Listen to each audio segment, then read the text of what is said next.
రెడ్డి పరిపాలనా విధానం మీకు ఏ విధంగా అనిపిస్తుంది? బాగానే ఉంది. బానే ఉంది. అంటే బానే ఉంది అంటే అన్‌సాటిస్ఫైడ్ అంటే ఎక్కడ నచ్చలేదా? ఎక్కడ నచ్చింది? నచ్చింది కాబట్టి బాగుందని ఓకే. అంటే ఏ అంశం నచ్చింది మీకు? బాగుంది. రేవంత్ రెడ్డి అన్ని ఇప్పుడు ప్రస్తుతానికైతే అన్ని బాగానే ఉన్నాయి. కాకపోతే అంత కేసీఆర్ చేయడం వల్ల కొన్ని ఇబ్బందుల వల్ల అంటే కొంచెం టైం కేసీఆర్ పడుతుంది. గవర్నమెంట్ లో చూస్తే ఉచిత పథకాలు లేవు కదా! ఈసారి ఉచిత పథకాలు బాగా బాగానే పెట్టిండు. పెట్టిండు.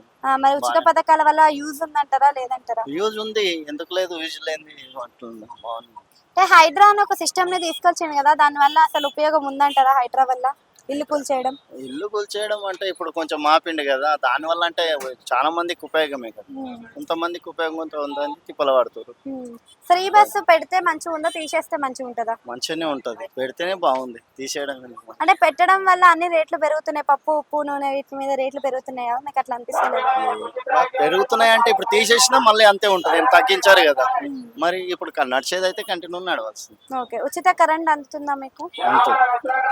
అయితే ఇట్లాంటి ఉచిత పథకాలు పెట్టడం వల్ల మరి సామాన్యులకు తీసుకునే అంటే ఏదైనా వస్తువులు తీసుకుందామన్నా గాని తీసుకోలేకపోతున్నారు. ట్యాక్సులు గానీ, అలా ఇలా అన్ని రేట్లు పెరిగిపోతున్నాయి గదా! మరి ఏ విధంగా ముందుకెళ్తదంటారు? ఇక అవుతుంటాయి, ఇక ఇది మనకు ఒకటి ఫ్రీ అనుకున్నప్పుడు ఒక దాని మీద అవుతుంటాయి. కాకపోతే దాని మీద కొంచెం సార్ దృష్టి చేస్తే బాగుంటుంది. Thank you.